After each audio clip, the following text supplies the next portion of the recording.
पूर्ण परमात्मा पाप कर्म दंड को भी काट सकता है। अभी तक जिस भी संत व महापुरुष से मिले, उन्होंने यही बताया कि पाप कर्म फल भोगने से ही समाप्त होगा। वो प्रभु कौन है जो पाप कर्म को काट देता है, वो काल के बंधन से छुड़वा देता है। उसका क्या नाम है, पूजा की विधि क्या है? कृपया अवश्य सुनिए जगत गुरु तत्वदर्शी संत रामपाल जी महाराज के अमृत वचन। दर्शकों, जब नशे जैसी सामाजिक बुराई किसी परिवार में प्रवेश करती है तो वह घर को नर्क में बदल देती है। यही हुआ दिल्ली की गीता भारद्वाज जी के साथ। इनके पति के नशे की लत ने इनके जीवन को संघर्ष और पीड़ा से भर दिया था। इनके जीवन में एक के बाद एक समस्याएं आती रहीं। माइग्रेन और बवासीर जैसी बीमारियों ने उन्हें 20 सालों तक दवाइयों के सहारे जीने पर मजबूर कर दिया। गीता जी ने हर तरह की पारंपरिक पूजा साधना की, परंतु इन तमाम कोशिशों के बावजूद न इन्हें शांति मिली और न इनके परिवार को सुख मिला। लेकिन फिर तत्वदर्शी संत रामपाल जी महाराज जी द्वारा लिखित आध्यात्मिक पुस्तक ज्ञान गंगा ने इनकी जिंदगी को एक नई दिशा दी। संत जी से जुड़ने के बाद इनकी हर समस्या का निवारण सहज में हो गया और नर्क भरी जिंदगी सुख में परिवर्तित हो गई। अब गीता जी और इनका पूरा परिवार पूरी तरह स्वस्थ है। तो आइए सुनते हैं गीता जी का साक्षात्कार, संत रामपाल जी महाराज की शक्ति का चमत्कार। नमस्कार जी। सत साहिब जी। क्या नाम है बहन जी आपका? गीता भारद्वाज है जी। बहन जी आप कहाँ से हैं? दिल्ली बरवाला से हूँ जी मैं। बहन जी संत रामपाल जी महाराज से नाम दीक्षा आपने कब ली? जी मैंने संत रामपाल जी महाराज से दीक्षा 2011 में ली जी। संत रामपाल जी महाराज से नाम दीक्षा लेने से पहले क्या आप कोई भक्ति साधना भी करती थी? हाँ जी, हम जो मेरे ससुराल में जो भी भक्ति करते थे हम पहले वो सारी करती थी। मैं व्रत भी करती थी और हरिद्वार भी जाते थे, चंडी देवी पर मनसा देवी सब क्या भी जाते थे, सारे व्रत करती थी जी मैं।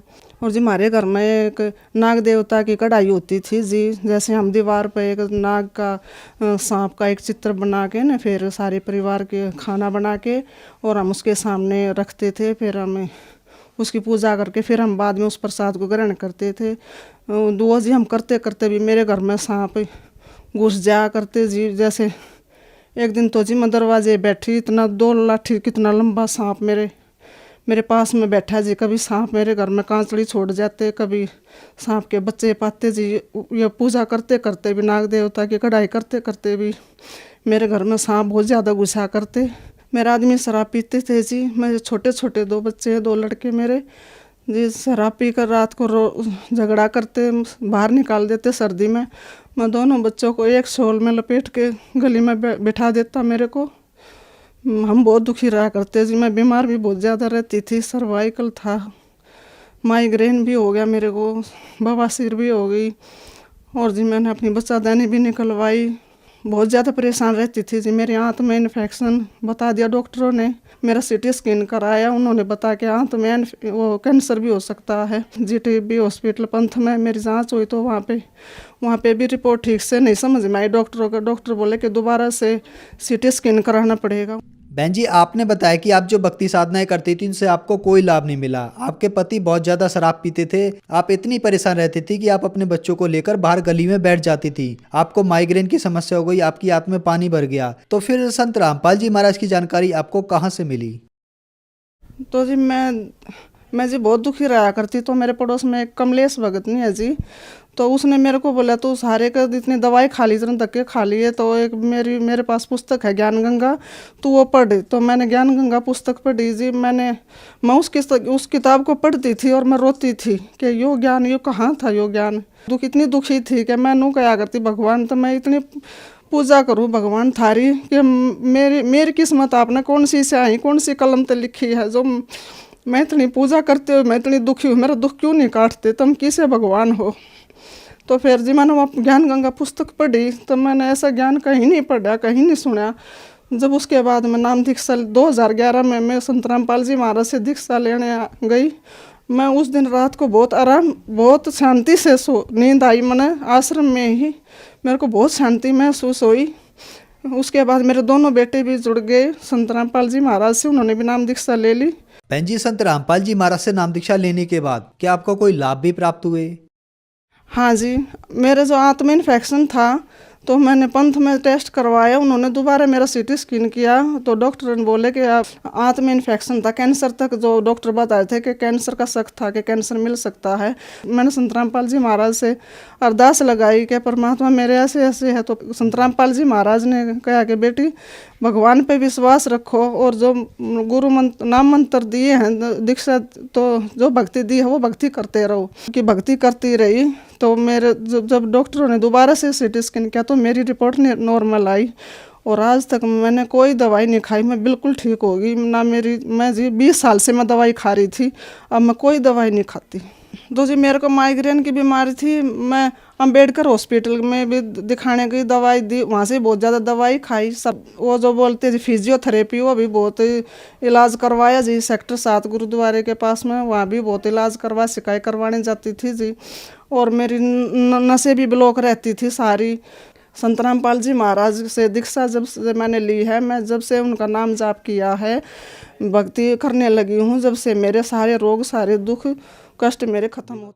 जो बीमारियाँ जी मेरे 20 साल तक थी जी। जो मेरा छोटा लड़का होया ना जी, आज वो मेरा लड़का 23 साल का हो गया जी। जब से मेरा छोटा लड़का हो जी, मैं जब भी से बीमार चल रही थी। अब जब संत रामपाल जी महाराज से मैंने दीक्षा ली, उसके बाद जी मेरी सारी बीमारी, माइग्रेन, सर्वाइकल, आंत का इन्फेक्शन और जी नसें ब्लॉक रहती थी जी, मेरी सारी बीमारी अब दूर होगी।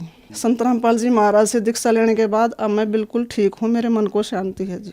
और जी मेरे घर झील में गया हुआ था जी, इतना झील में था जी मेरा घर।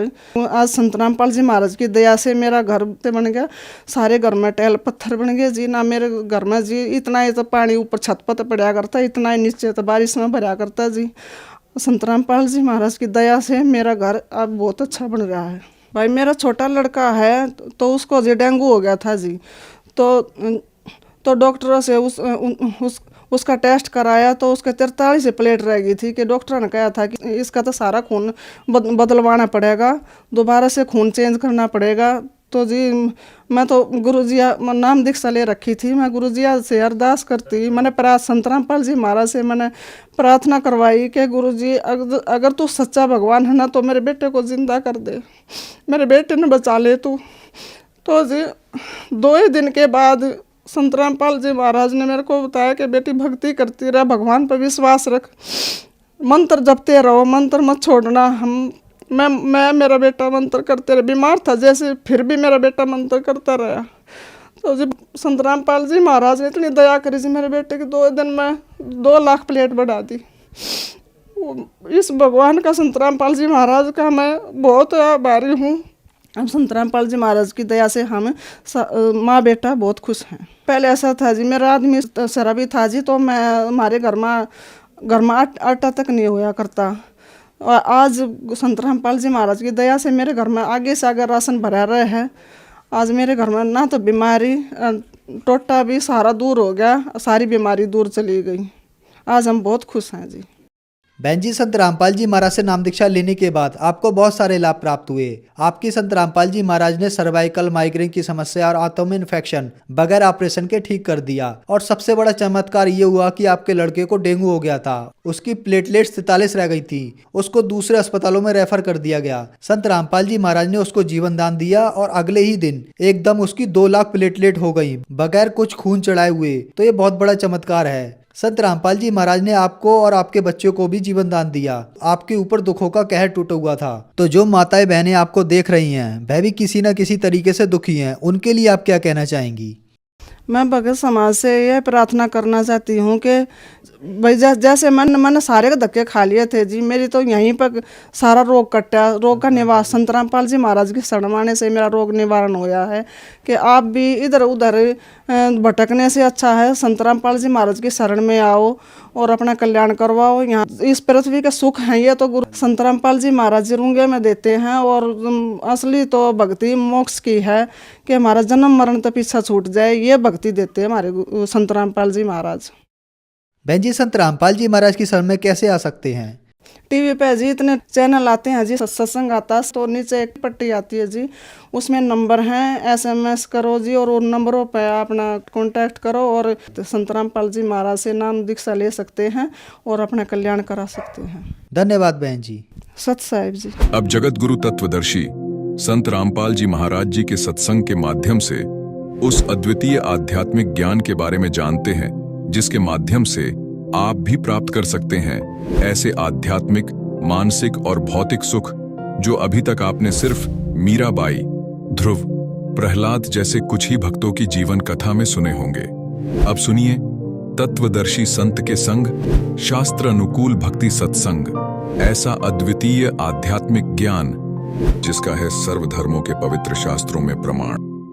जैसे अग्नि काष्ठ के अंदर लकड़ी में विद्यमान है पर दिखाई नहीं दे रही, ऐसे ही ये वासना आपके प्रत्येक प्राणी के अंदर विद्यमान है और जब ही इसको थोड़ी सी भी कहीं से आंच मिल जाएगी, आग ज्यों की त्यों है। परमेश्वर कहते हैं जिन साधनाओं को तुम कर रहे हो इनके आधार से विकार मरे मत जानियो। जैसे भूबल में आग, जैसे गोस्सा होता उपले, या कोई अग्नि को जो लकड़ी जल जाती है, धंधकती रह जाती है, उसको अंगार बोलते हैं। उस अंगार को राख में दबा दिया जाता है और कुछ घंटों के बाद उस राख को ऊपर से ऐसा लगता है जैसे ये बिल्कुल शांत हो चुकी है, उसमें कोई हीट नहीं रहती, गर्मी नहीं होती। और जब उसको निकाला जाता है तो वो आग, वो लकड़ी पहले से भी अधिक तेज मिलती है, धंधकती मिलती है, वो कोयला। तो यहाँ परमात्मा कहते हैं जो साधनाएं तुम करते हो ये व्यर्थ प्रयत्न डले ढो रहे हो। विकार मरे मत जानियो, जो भूबड़ में आग, ये थोड़े से दिन शांत हो जाते हैं और जब भी अवसर आता है ये न्यू के न्यू एज इट इज मिलते हैं। इनका तरीका बताया परमात्मा ने, जो हम साधना बताएं और ज्ञान आधार से ये आपके जो विकार हैं ये शांत हो जाएंगे और धीरे धीरे ये बिल्कुल नॉर्मलाइज हो जाएंगे। खत्म नहीं होते लेकिन नॉर्मलाइज हो जाएंगे और ज्ञान के रस्से से ये बांध दिए जाएंगे, फिर ये हिल नहीं सकते। अब कितना ही शरारती पशु है, उसने अच्छा करड़ा बांध दे मोटे रस्से थे, वो करें जाएगा फूं फूं, अपनी थोड़ी बहुत रेंज होती है उसकी, तो वो हानि नहीं कर सकता। ऐसे ये परमात्मा के ज्ञान से और इस भक्ति की शक्ति से ये ऐसे कंडम हो जाएंगे।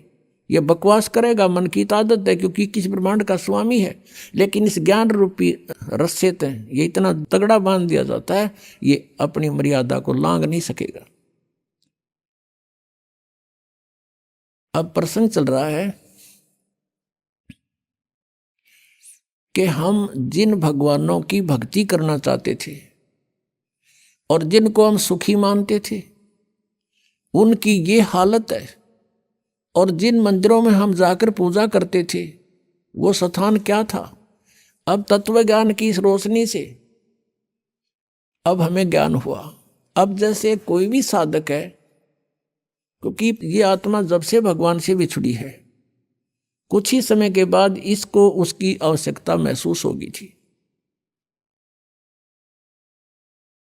और उसके बाद ये उसी दिन से प्रयत्नरत है, प्रयत्नशील है कि मुझे वो परमात्मा, वो सुख मिले जिसको मैं छोड़ के आई थी। तो यहाँ के इस झूठे सुख को इस काल ने आधार बता दिया। कबीर साहब कहते हैं झूठे सुख को सुख कहे, ये मान रहा मन मोदे, ये सकलत बिना काल का भाई, कुछ मुख में कुछ गोद। ये झूठे सुख को सुख कहे। झूठा सुख क्या है? पुत्र हो जा, पुत्री होगी, एक कार हो, एक कोठी हो जा, और फिर कोई पोस्ट मिले, या तो कोई अधिकारी ऊंचा बन जाऊं, या फिर कोई MLA MP मंत्री मुख्यमंत्री प्रधानमंत्री बनो, ये आशा रहती है। अब परमात्मा कहते हैं यहाँ 21 ब्रह्मांड में जिस तरीके से तू सुख ढूंढ रहा है, इस सुख नहीं है, और सुख भी कैसे होगा? जिन वस्तुओं को तू संग्रह करके प्राप्त करने की इच्छा से और संग्रह करता है वो सुखदायी नहीं है। निर्धन सोचता है धनवान सुखी, धनवान को सोपन में भी सुख नहीं है। उसका बहुत बड़ा व्यवसाय होता है, पता नहीं कहाँ घाटा हो रहा है, कहीं लाभ हो रहा है। रात और दिन उसी चिंता में, टेंशन में वो सो जाता है, नींद भी नहीं आती है, फिर उठ जाता है। अब धनवान सोचता है ये राजा लोग सुखी होंगे, मंत्री, मुख्यमंत्री, प्रधानमंत्री, एमएलए, एमपी, इनको सोपन में भी सुख नहीं है। क्योंकि जो एमएलए या एमपी बनता है वो बहुत से व्यक्तियों का नुमाइंदा होता है और कोई ना कोई उसकी बाह पकड़े रहे, चल मेरा काम कर। दिन में 100 आदमी जावेंगे तो 100 झूठ बोलनी पड़ेंगी उसने, वो इतना किस किस के काम करा देगा। और बैठा होगा घर, फोन पर कह देगा, कह दो बार जा रहा है, यानी टेंशन रहित नहीं हो सकता। यही स्थिति मंत्री और मुख्यमंत्री, प्रधानमंत्री की जानो तो यहां जीव सुखी नहीं और पिछले पुण्य का नाश कर रहे हैं अपने का। ये अब परमात्मा कहते हैं अगम निगम को खोज ले, बुद्धि विवेक विचार, उदय अस्त का राज मिले तो बिन नाम बेगारे। ओए होए, तुम तो कह मेले एमपी सरपंच बन गए, इसम का पीटन लग गए। कहते हैं उदय अस्त का राज तुम्हें दे दे और यदि ये भक्ति तुम्हारे पास नहीं है तो तुम बेगार कर रहे हो। बेगार, बेगार की परिभाषा बताते हैं। एक समय एक टेम्पू वाला प्रतिदिन सवारी लेने आता था, वो एक दिन नहीं आया। अगले दिन उसके साथियों ने पूछा कि दूसरे जो टेम्पू वाले थे कि कल नहीं आया, क्या कारण था, कुशल तो है? उसने बताया कल मैं बेगार में फंस गया था। आज से 40 वर्ष पहले की बात है। उस समय क्या होता था, पुलिस वालों के पास कन्वेंस नहीं होते थे थानों में, और वो किसी ऐसे ही ट्रैफिक में से किसी की कोई जीप पकड़ दी या कोई बड़ा 3 व्हीलर था वो पकड़ लिया, उसको ले गए कहीं रेड लगाने के लिए, मुर्जिम पकड़ने के लिए, या कहीं उन्होंने छापा मारना होता है, रेड डालनी होती है, वहाँ ले गए। तो उस दिन क्या होता है, उसको 4 बजे उठा लिया सुबह और ले गए इधर के उधर, उधर के उधर, चलो वहाँ चलो वहाँ। और वो तेल भी अपने पल्ले से डाल रहा है, खाना भी अपने पल्ले से खा रहा है, और 1 मिनट की फुर्सत नहीं, सारा दिन इधर चल उधर चल। रात के 12 बजे छोड़ा तो सुबह बता रहा था कल मैं बेगार में फंस गया, 200 रुपये का नाश हो गया। उस समय 200 रुपये आज के 20,000 रुपये, समझ लो कि 20,000 रुपये घर तक खर्च कराया और 1 मिनट की फुर्सत नहीं, चलो चलो रही, रेल बनी रही मेरी, और 200 रुपये भी अपने पल्ले से बर्बाद कर दिया, पूंजी भी नष्ट करी। इसको बेगार बोलते हैं, यानी इनकम हुई नहीं और खर्चा खूब, 1 मिनट चैन नहीं, समय नहीं, कहीं भी रेस्ट नहीं। तो ऐसे ये उदय अस्त का राज भी किसी को मिल जाए पूरी पृथ्वी का, वो राजा भी ऐसे बेगार कर रहा है क्योंकि वो अपनी पिछली पूंजी को बर्बाद कर रहा है और चैन 1 मिनट की नहीं उसने। पुण्यात्मा, हम सुख की परिभाषा ही बोल चुके हैं। एक व्यक्ति के 3 बेटे थे, एक की मृत्यु होगी। अब वो रोए बेचारा, उसको सांत्वना देने के लिए आए। उनमें से एक व्यक्ति ऐसा भी था जिसका एक का पुत्र था और उसकी मृत्यु भी 3 वर्ष पहले, 4 वर्ष पहले हो चुकी थी। तो उन्होंने बताया, वो सांत्वना व्यक्त करने वालों ने, कि भाई अब कुछ नहीं बनने वाला, संतोष करो। देखो इसका इकलौता पुत्र था, वो भी मृत्यु को प्राप्त हो गया, इसने भी संतुष्टि कर ली, सब्र करो। उस व्यक्ति को जिसके 3 पुत्रों में से एक की मृत्यु हुई थी, राहत की सांस ली, रोना भी बंद कर दिया, और फिर क्या सोचता है कि हे भगवान, इससे तो मैं ही अच्छा हूं, इससे तो मैं ही सुखी हूं। मेरा तो 2 और बच गए हैं, इसका तो एक ही था और वही मृत्यु को प्राप्त। बताओ इससे उसने क्या मिल गया? क्या वो लड़का जीवित हो गया? तो ऐसे हमने अपना इस सुख की परिभाषा बदलनी पड़ रही है मजबूरी में। एक व्यक्ति कह रहा था कि मेरी पुत्री का जन्म हुआ, जन्म होते ही उसके गुदा नहीं थी, बड़ा चिंतित हुआ, खाना पीना छूट गया, इतनी टेंशन पूछो मत। हम ले गए मेडिकल में, सरकारी हॉस्पिटल पीजीआई में, उन्होंने एडमिट कर ली लड़की। वहाँ देखा 4 केस और थे ऐसे ही। फिर मुझे संतुष्टि होगी, ओहो चलो ये और भी है ऐसे ही। बताओ उसकी लड़की क्या कौन सी गुदा लाएगी उनको देखने थे। तो ये हमने न्यू देख लिया, और दुखी है तो हमने कोई चिंता नहीं, हम भी दुखी हैं, तो वो दुख को सुख मान लिया। तो परमात्मा कहते हैं झूठे सुख को सुख है ये मान रहा मनमोद, और ये सकल चबीना काल का, और कुछ मुख में कुछ गोद। अब परमात्मा कहते हैं जहां तुम जिस लोक में और जिन स्वर्गों में तुम सुख खोजने चले हो वहां सुख नहीं है। परमात्मा कहते हैं आगे गए ना बावड़े, रहते भी सब जान, बिन साहेब की बंदगी कहीं ठोर ठिकाना ना।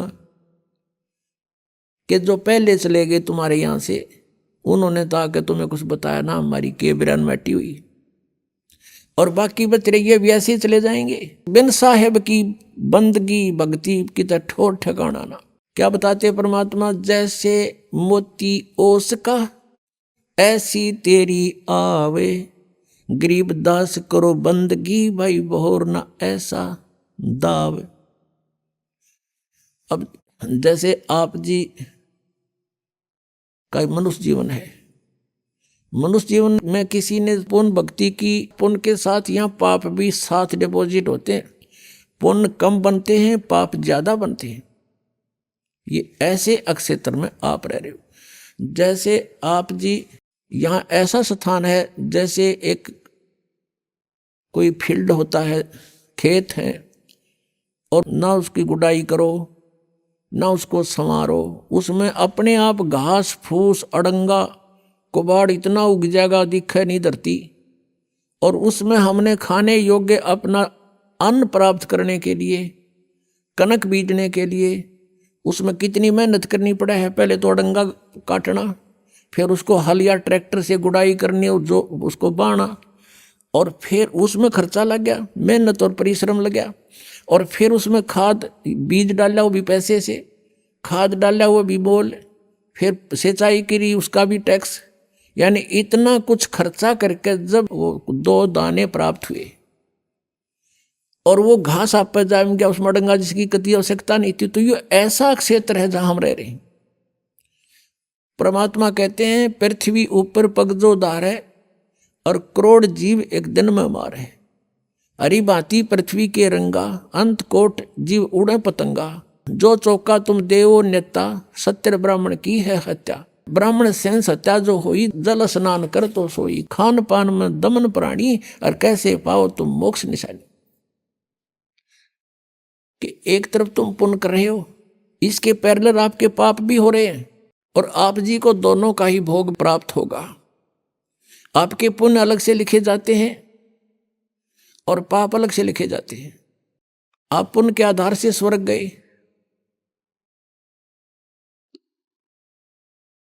तो यहां थोड़ा कंसेप्ट क्लियर करना पड़ेगा कि जैसे आप जी एक पूर्ण परमात्मा परम अक्षर ब्रह्म को छोड़कर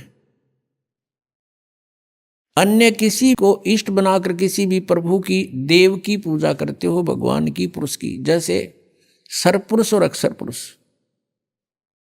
गीता जी अध्याय नंबर 15 के श्लोक 16-17 में 3 पुरुष बताए हैं कि सरपुरुष, एक अक्षर पुरुष, एक परम अक्षर पुरुष। उत्तम पुरुष तो अन्य वो परम अक्षर पुरुष है, परम अक्षर ब्रह्म है। गीता जी अध्याय नंबर 8 के श्लोक नंबर 3 में जिसके विषय में कहा गया कि वो परम अक्षर ब्रह्म है। अर्जुन ने जब गीता जी अध्याय नंबर 8 के श्लोक नंबर 1 में प्रश्न किया था, उसका उत्तर 8 के 3 में दिया।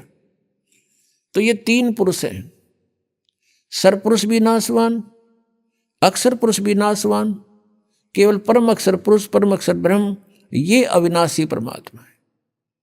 आज का जो सत्संग का विषय है, भजन करो उस सर्वदा जो दाता है कुल सबका।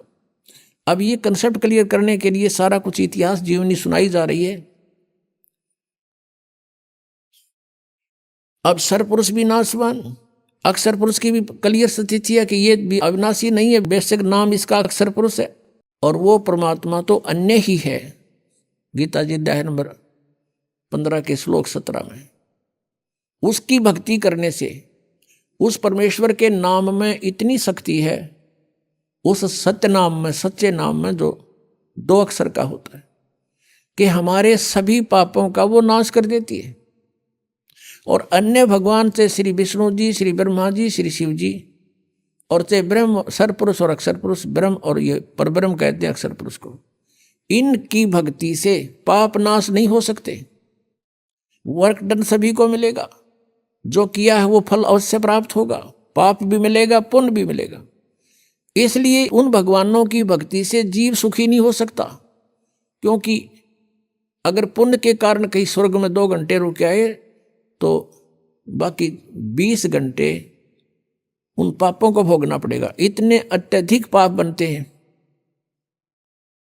पुण्य तो करने से बनते हैं और पाप अपने आप बनते हैं। यहां पर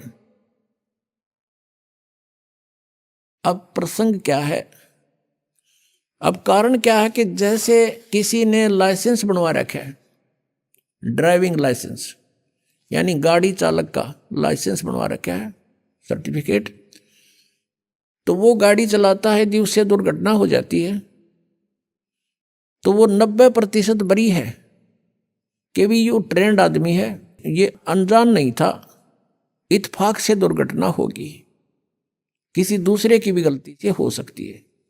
तो इसलिए इसको निर्दोष साबित कर दिया जाता है। और जिसके पास लाइसेंस है, नहीं गाड़ी चला रहा है, उससे दुर्घटना हो जाती है तो सीधा अंदर जेल में होता है वो, उसका कोई विकल्प नहीं। उससे कोई मृत्यु हो जा गाड़ी के नीचे, उसका कोई विकल्प नहीं बचा होगा। तो ऐसे जो बगैर गुरु के यानी लाइसेंस बनवाए अधिकारी के बिना, अधिकारी होते हैं ये सभी नहीं होते। अब जैसे राजा परीक्षित को सर्प ने डसना था और बताया गया उसको कि किसी को गुरु बना और उससे श्रीमद् भागवत की कथा सुन। अब वहां पर उसके लेखक भी बैठे थे, व्यास जी, उसने भी गुरु बनने से इनकार कर दिया और पाठ कथा करने से भी इनकार कर दिया, क्योंकि वो अधिकारी नहीं थे और अधिकारी और 7वें दिन परिणाम आना था उसका। इसलिए सब पीछे को खिसक गए कि नहीं, हम गुरु पद योग्य नहीं है। तो कहां से? स्वर्ग से। और सुखदेव जी को बुलाया गया, वहां राजा परीक्षित ने उनको गुरु बनाया और फिर उन्हें 7 दिन कथा सुनाई। तो अनधिकारी से लिए हुए नाम से भी आपको कोई राहत नहीं मिलेगी, अधिकारी से लिए हुए नाम से भी आपको राहत मिल सकती है कि इच्छा कर मारे नहीं, बिन इच्छा मर जा। लेकिन आपके संचित कर्म बहुत होते हैं। अब इन भगवानों की साधना से, चाहे आपने गुरु बनाकर भी कर रखे हैं, तो भी आपके पाप डिपॉजिट अलग से होंगे ही होंगे। यहां का विधान है, जैसे कर्म करेगा वैसे फल मिलेंगे। केवल एक परमात्मा है, परम अक्षर ब्रह्म, उसकी भक्ति करने से और उसके अधिकारी संत से लाइसेंस बनवाने से यानी उपदेश ग्रहण करने से, दीक्षा लेने से आपके पाप नाश हो सकते हैं, और से नहीं। तो यहां प्रसंग है, कहते हैं जब ही सतनाम हृदय धर्यो भयो पाप को नाश। और जैसे चिंगारी अग्नि की भाई पड़े पुराने घास, करोड़ों टन सूखा घास फूस पड़ा हो और उसमें एक माचिस की सीख जला के लगा दे, सारे का नाश करके राख बना देती है। और चलती हवा उसको इधर उधर, आंधी तूफान उसको उठाकर फेंक देता कहीं का कहीं, वो अक्षेत्र क्लियर भी हो जाता है। ऐसे ही परमात्मा कहते हैं, जैसे सूरज के आगे बदरा ऐसे कर्म छयारे, और प्रेम की पवन करे चित मंजन झलके तेज नयारे। प्रेम की पवन चलेगी जब परमात्मा के मंत्र के साथ, वो तो फूंक देगा, और फिर प्रेम की पवन और करे चित मंजन, भगवान में एक प्यार जागृत होगा, आंखों से आंसू चलेंगे। कहते फिर वो हवा फेंक देगी, उस सारी राख को भी कहीं की कहीं पटक देगी। अब ये क्लियर हुआ कि जो भगवान परमेश्वर कबीर जी की साधना करते हैं, उनके संचित कर्म भी और उनके प्रारब्ध के कर्म भी नाश होते हैं। लेकिन भगवान ब्रह्मा विष्णु शिव और ब्रह्म और सरपुरुष, यानी ब्रह्म और परब्रह्म, अक्षर पुरुष तक, सरपुरुष और अक्षर पुरुष, इनकी भक्ति से ना तो प्रारब्ध में कोई परिवर्तन हो सकता और न ही आपके संचित कर्म का नाश हो सकता। क्रियमान कर्म ज्ञान से कुछ बचाव हो जाता है, संतों का संग करने से, ज्ञान के समझने से कुछ पापों से, क्रियामान पापों से बच सकते हैं। जो कर रहे हैं उनसे कुछ फर्क पड़ जाता है, लेकिन प्रारब्ध में कोई परिवर्तन नहीं होता।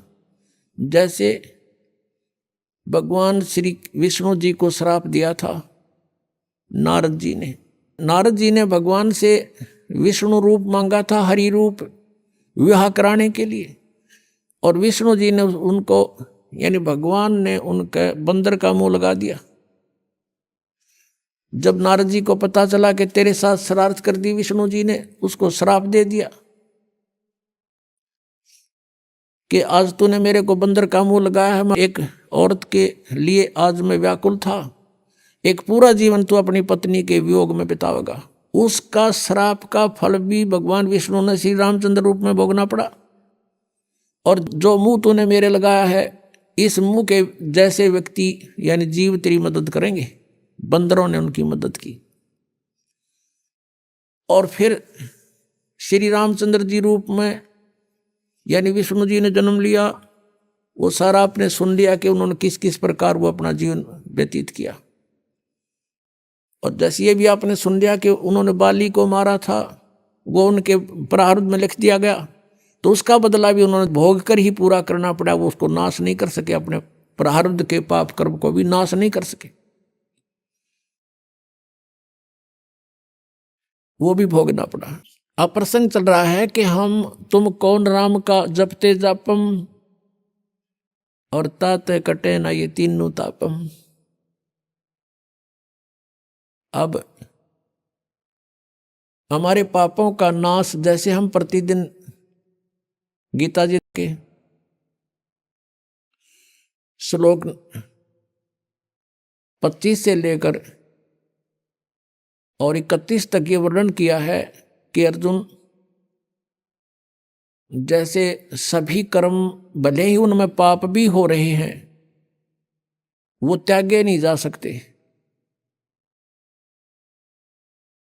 किस प्रकार, कौन से कर्म, जैसे खाना बनाते हैं उसमें भी जीव हिंसा होती है, पोछा लगाते हैं, लीपते थे पहले मड प्लास्टर थे गाय के गोबर और मिट्टी से, उसमें भी जीव मरते हैं। खेती करते हैं किसान, उसमें भी खेती में भी जीव मरते हैं। तो ये कर्म, जैसे व्यापारी व्यापार करता है उसमें भी जीव मरते हैं, कणक तोलते हैं और सौदा करने के लिए इधर उधर जाते हैं गाड़ियों में या वैसे पैदल। तो ये कर्म त्यागे नहीं जा सकते, ये कर्म होंगे ही होंगे।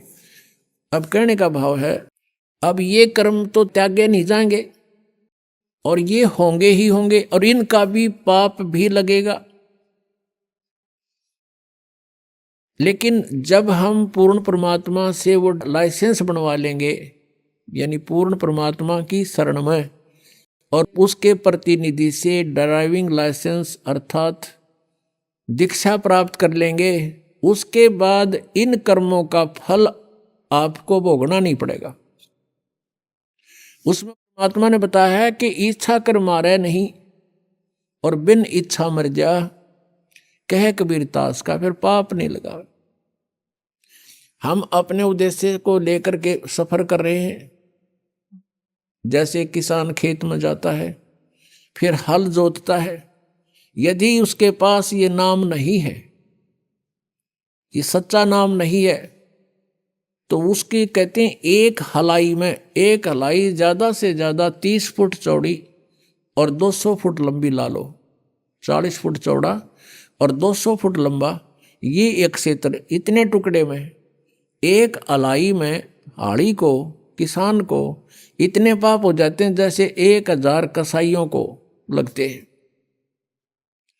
अब वो पाप उसके बैंक अकाउंट में लिखे गए, फिर उसको पुण्य भी मिलता है किसान को।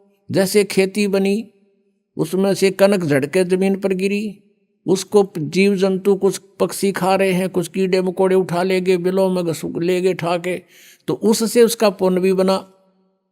वो तो पुण्य और पाप दोनों भोगे ही समाप्त होंगे, और फिर परमात्मा के नाम से हमें वो जो पाप हाली को नहीं लगेंगे, क्योंकि उसकी इच्छा वहाँ जीव मारना नहीं है। परमात्मा ने विधान बताया है कि ये अन्न खाओ तुम और ऐसे खेती करो। परमेश्वर ने अपने विधान में कहा था, एक किसान था और बैलगाड़ियों से ट्रांसपोर्ट का काम करता था। वो बहुत बड़ा धर्मात्मा, अच्छी पुण्यात्मा था,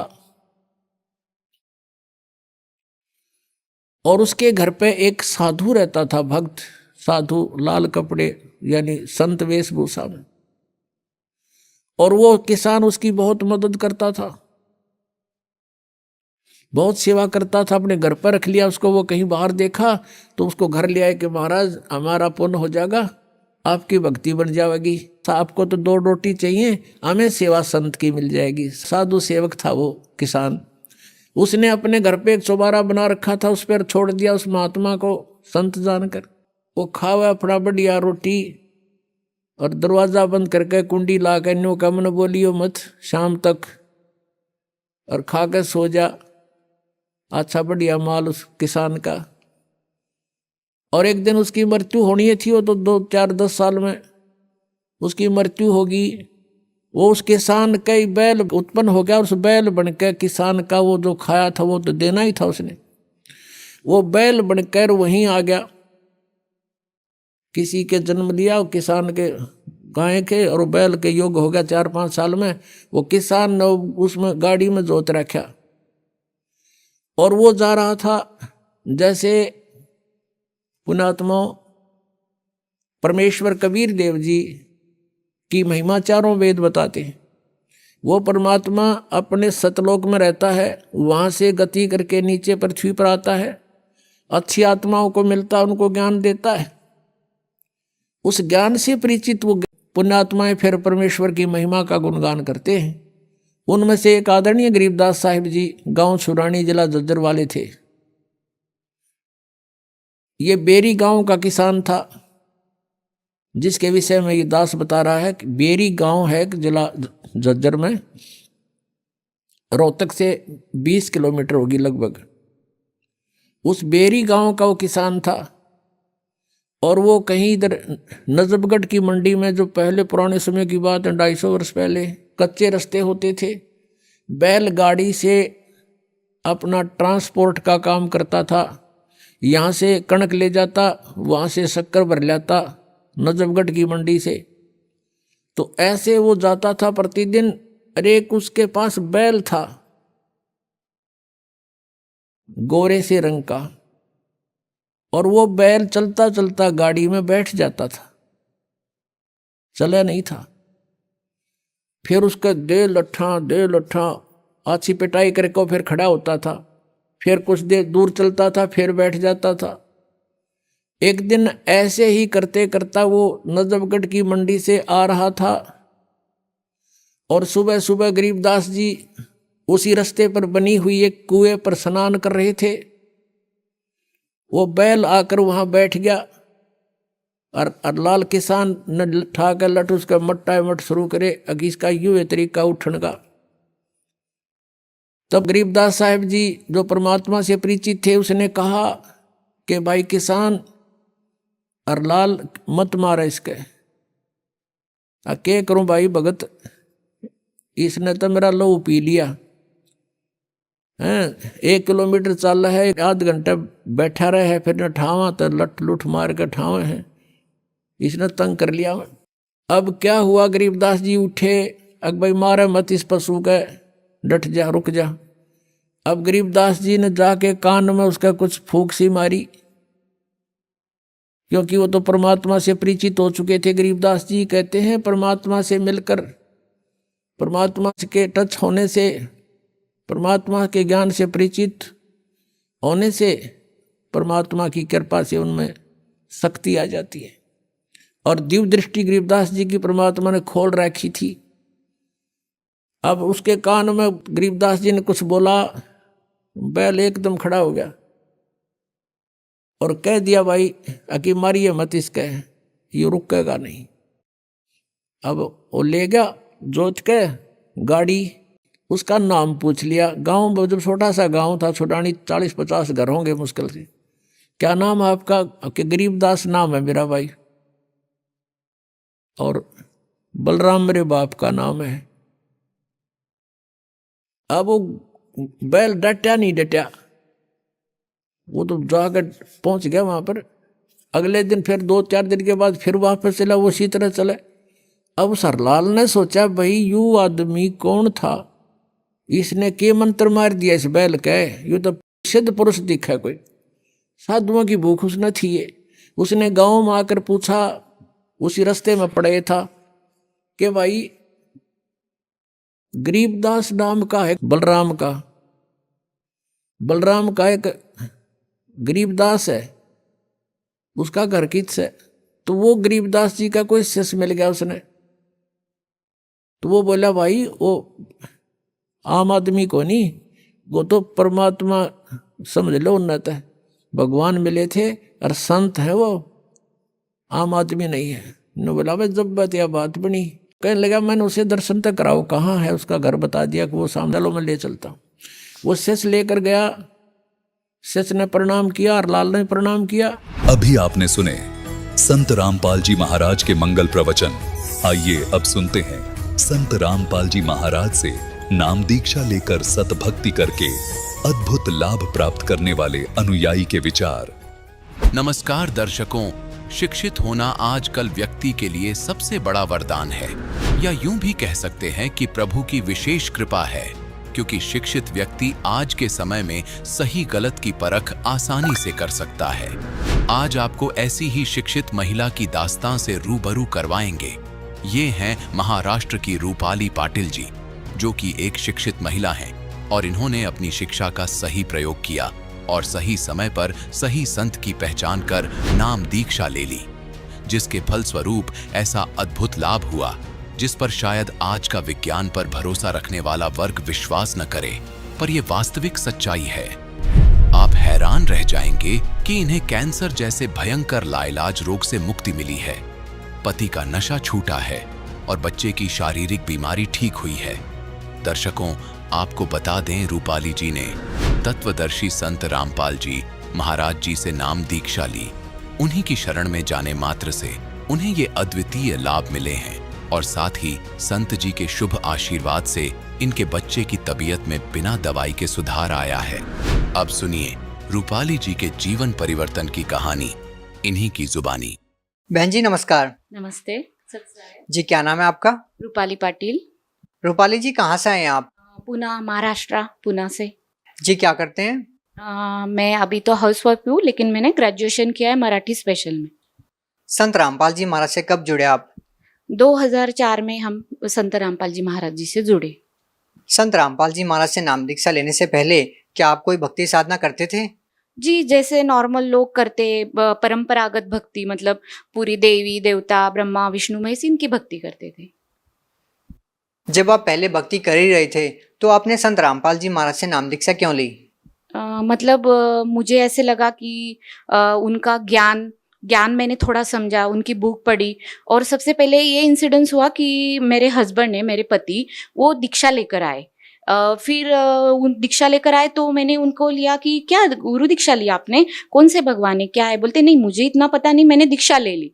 और फिर उन्होंने मुझे नियम बताए, और वो जो नियम थे कि कोई नशा, मतलब क्या, ड्रिंकिंग नहीं, दारू नहीं, बीड़ी नहीं, सिगारेट नहीं, तंबाकू नहीं, मांस नहीं, व्यभिचार नहीं, चोरी नहीं, ठगी नहीं, तो मुझे वो नियम इतने अट्रैक्ट हुए कि देखो मैंने आज तक ऐसे कोई संत नहीं सुने कि ये नियम मतलब मेरा जो लाइफ के तरफ एक गोल था कि इंसान का लाइफ कैसे होना चाहिए, कि उसके लाइफ में सब परफेक्ट होना चाहिए। उसका जो हस्बैंड है तो वो उसे कोई व्यसन नहीं चाहिए, मतलब व्यसन नहीं है उसके साथ। अगर ये नियम मतलब सोचो कि किसी पराई नारी के तरफ बहन बेटी के भाव देखो, उसको रिस्पेक्ट करो, चोरी नहीं, ठगी नहीं, कोई 2 नंबर का काम नहीं। मैंने बोला मुझे पहले से, वैसे मैं सोशल इसमें ना सोशल जो इशू होते उसमें पहले से बचपन से मुझे इंटरेस्ट था कि अपना समाज कैसे होना चाहिए, जो भी एक होता है अच्छा समाज होना चाहिए, बुराई नहीं होनी चाहिए, कुरीतियां नहीं होनी चाहिए। और संत रामपाल जी महाराज के नियम पढ़ के मुझे बहुत खुशी हुई, अच्छा लगा। ज्ञान तो मैंने सोचा इतना मैंने सुना नहीं था, लेकिन तब तक उनका नियम सुन के मुझे अट्रैक्शन हुआ और मैंने बोला चलो बहुत अच्छा काम किया। और मुझे क्यों और अच्छा लगा कि उसमें जो था ड्रिंकिंग का, मतलब कोई ड्रिंकिंग नहीं करना। तो जैसे हम मेरे पति का जो बिजनेस है वो इसका है, मतलब ऑटोमोबाइल साइड का था, तो हमेशा पार्टी में जाना या थोड़ा बहुत दोस्तों के साथ उनके फोर्स से, मतलब उनको पसंद नहीं था, लेकिन दोस्त आजकल का जो ट्रेंड हो गया है हाई फाई सोसाइटी, मतलब क्या ड्रिंक्स नहीं किए तो आपको गांव के जैसा समझा जाता है। तो उस प्रेशर से वो ड्रिंक करते थे कभी कभी। तो घर में आके हमारा झगड़ा होता था कि मैं बोलती थी क्यों, मुझे पसंद नहीं है, आप क्यों करते हो और क्यों दोस्तों का सुनते, मेरा सुनो, घर में एक साथ रहना है। और ये कोई अच्छी चीज नहीं है कि आप किसी के प्रेशर में आके ड्रिंक्स करना। सिर्फ सोसाइटी एक अपना एक जो स्टेटस है वो लेवल के लिए आप ड्रिंक क्यों करना है। मैंने बोला हमारा हमेशा का ये प्रॉब्लम था, सब कुछ अच्छा था, वो मुझे रिस्पेक्ट करते, सब कुछ फैमिली सब कुछ अच्छा था, लेकिन ये जो उनका गुण था कि कभी कभी ड्रिंक्स करने का, वो बिल्कुल पसंद नहीं था। और जैसी उन्होंने दीक्षा ली तो सोचो मेरा वो पूरा टेंशन ही फिनिश हो गया।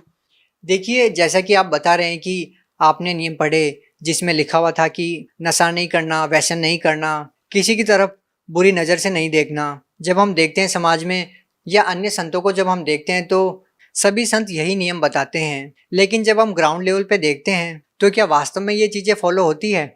जी, मैंने तो मैं अभी महाराष्ट्र पूना से हूँ, या बचपन से लेके महाराष्ट्र में, मतलब पहले जलगांव से लेके पूना तक मेरा जो जर्नी हुआ है, तो मैंने तो देखे, मैंने बताते हैं, लेकिन आज तक मैंने कोई भी उनके अनुयायी, जैसे अदर संत है, जैसे बहुत सारे हैं अभी जो गुरु है, उनकी कोई भी अनुयायी ये नियम फॉलो बिल्कुल नहीं करते। वो ओनली क्या बोलते हैं उनके, मैंने तो ये भी देखा है कि उनके गुरुजी जो होते हैं दूसरे जो संत रामपाल महाराज को छोड़ के जो आज इस धरती पे जितने भी गुरु है वो सब बताते ठीक है भाई, थोड़ा बहुत कर लो, आ जाओ दीक्षा ले लो, थोड़ा बहुत कर लो, जब मन होगा डाल दो। लेकिन मुझे ये पसंद नहीं था और मैंने भी खुद ने देखा कि कोई फॉलो नहीं करता है।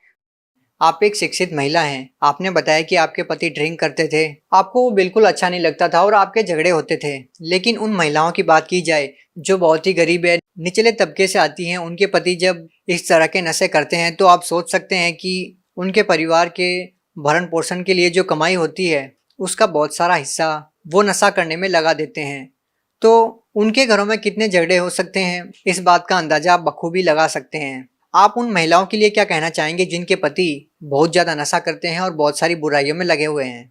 हाँ नहीं, उन महिलाओं के लिए तो मैं कह सकती हूँ, देखो आज तक सरकार ने तो कितने सारे नियम निकाले कि दारूबंदी कर दो, यहाँ ये कर दो, और लेकिन हमने जैसे सोचा, पेपर में देखते हैं, न्यूज़पेपर में पढ़ते हैं, टीवी में पढ़ते, ओनली नियम सिर्फ है ना फॉलो करने के लिए नहीं है, वो नियम सिर्फ कागजों पे है। ये योजना निकाली, वो योजना, एक मोर्चा निकाला, पैसे देके भी मैंने फॉलो किया है। मैं सोशल वर्क में मुझे इंटरेस्ट था, मैंने देखा है पहले कि लोग सिर्फ नियम है ना ये करते क्या करते हैं, सिर्फ बनाते हैं, लेकिन उसका वो जो अवलंबन मतलब जो करना है वो कुछ भी उसका 0% है, कुछ भी। आज तक तो फिर अब तक तो फिर कितना समाज कब से ही चल रहा है, तो हम तो सुधर चुके होते। अभी जैसे कि आपने बहुत सारी बातें बताई, लेकिन लोगों को ये लगता है कि किसी संत से नाम दीक्षा ली जाए, संत से जुड़ा जाए तो उसको आर्थिक लाभ हो, शारीरिक लाभ हो, मानसिक लाभ हो, उसको आध्यात्मिक लाभ हो। हम आपसे पूछना चाहेंगे कि आपको संत रामपाल जी महाराज से नाम दीक्षा लेने के बाद आपको क्या क्या लाभ हुए हैं? जी, हमें तो इतने सारे लाभ हुए, अगर अभी हम गिनवाते बैठेंगे तो ये मेरा मतलब क्या बोलते हैं ना, ये दिन रात कम पड़ेगा। लेकिन जो स्पेशली थोड़े बहुत जो मुझे लाभ है, मैं थोड़ा ही आपको बताऊंगी। कि पहले सबसे पहले लाभ था तो मतलब मुझे खुद को ही डॉक्टर ने बोला कि आपको मतलब प्रॉब्लम है गले में। और जो मुझे एक यार एक ऐसे गांठ हुई थी बड़ी, तो उन्होंने, मैंने जैसे ट्रीटमेंट स्पेशलिस्ट के पास गई तो उन्होंने बोला कि आपको शायद, हमें लग रहा है कि ये आपको कैंसर का ही है, और आप सुशिक्षित हो, पढ़े लिखे हो, ज्यादा देर मत करो, जो भी होगा मेडिकल प्रोसेस करो और उसमें जो भी कोई आता है उस हिसाब से आपका ट्रीटमेंट करेंगे। फिर उन्होंने बताने के बाद जैसे ही हमने हमारे गुरुजी मतलब संत रामपाल जी महाराज, उनको प्रार्थना की, क्योंकि मैं तो नाम दीक्षा ले चुकी थी, मुझे विश्वास था, दृढ़ विश्वास नहीं मतलब दृढ़ विश्वास था, जो भी करेंगे तो मेरे गुरुजी करेंगे। और मैंने ना आज तक सुना था गुरुजी ये लाभ देते, गुरुजी आर्थिक लाभ, शारीरिक लाभ,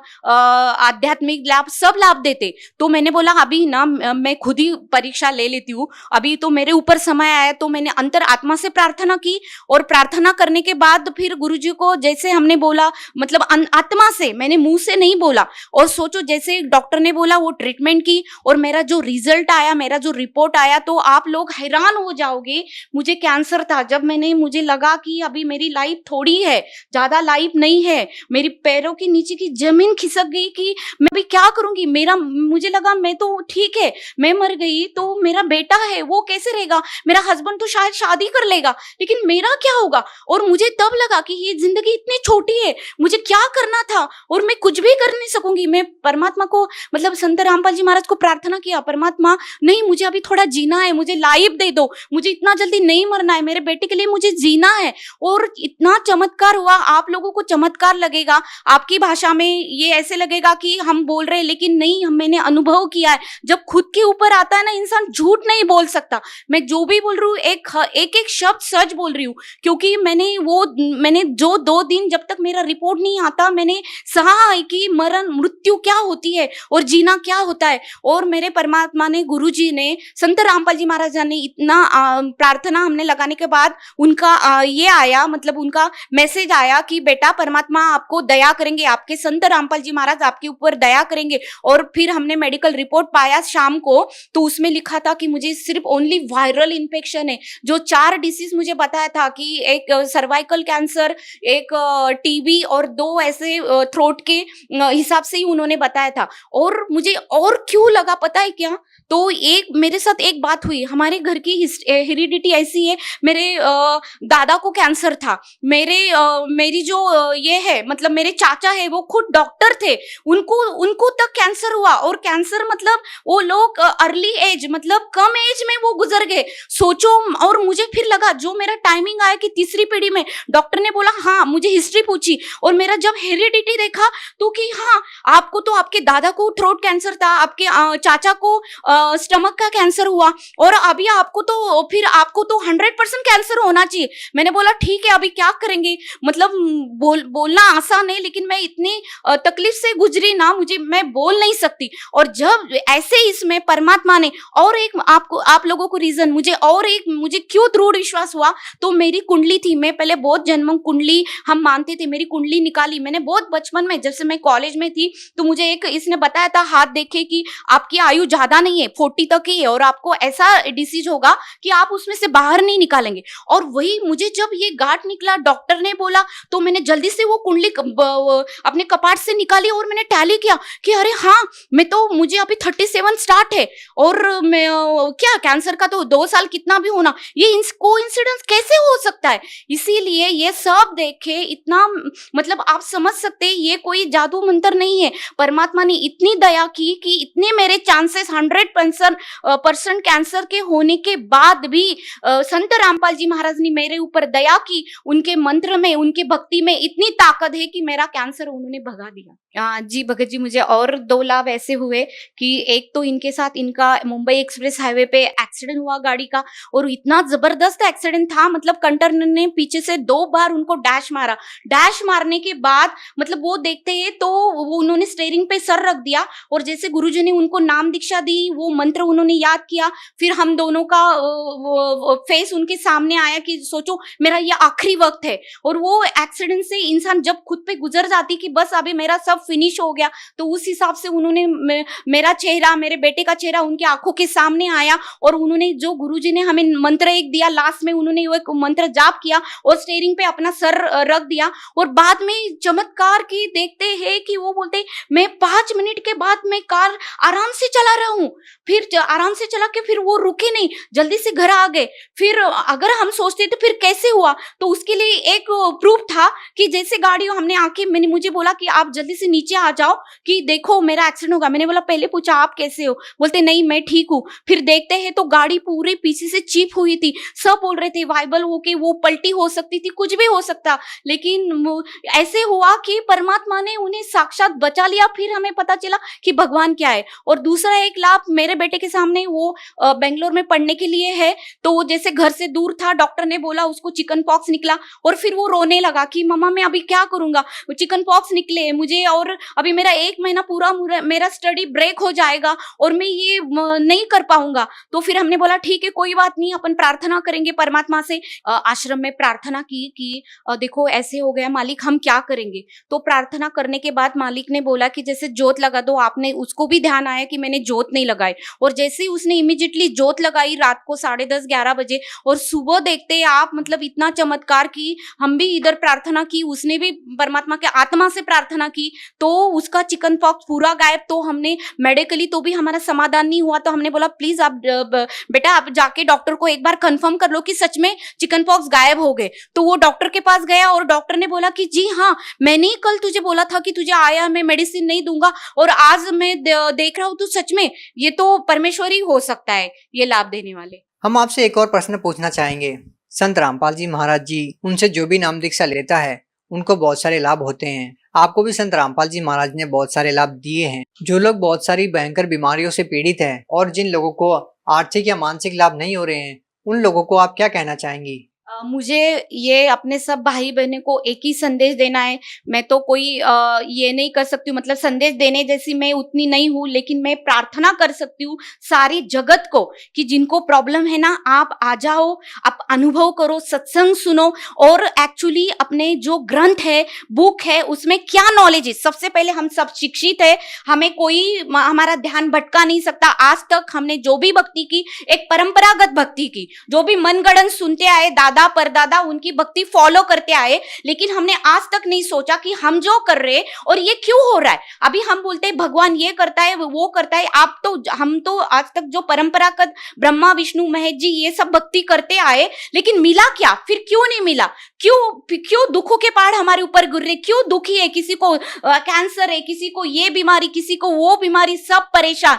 तो आप इसके लिए सबको मेरी प्रार्थना है कि आप आओ, संत रामपाल जी महाराज का ज्ञान सुनो, उनका सत्संग सुनो, और उनके सत्संग में आपके पूरे डाउट क्लियर हो गए। और डाउट क्लियर के बाद आप एक है, इधर ना कोई पैसे लगता है दीक्षा लेने के लिए, ना कोई आपने सुना होगा, ये सुनाई कथा है। आप जब खुद आओगे उनका दीक्षा लेगे, उसमें तो कोई पैसे नहीं लगता, और दुखी क्या नहीं करता। इसलिए दुखी लोगों को मेरी प्रार्थना है कि आ जाओ, संत रामपाल जी महाराज का नाम दीक्षा ले लो और खुद अनुभव करो। जैसे अभी आप हमारे मुंह से सुन रहे हो कि मुझे क्या लाभ हुआ, मुझे क्या मिला, आर्थिक, शारीरिक, मतलब जो भी है आध्यात्मिक, तीनों लाभ मुझे मिले।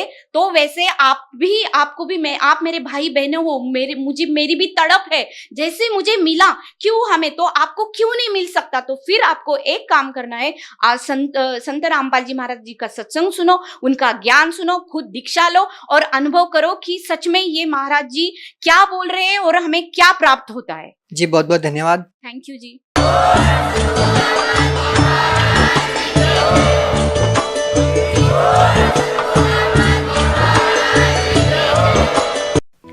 आप सुन रहे थे जगत गुरु तत्वदर्शी संत रामपाल जी महाराज के मंगल प्रवचन। अधिक जानकारी के लिए संपर्क करें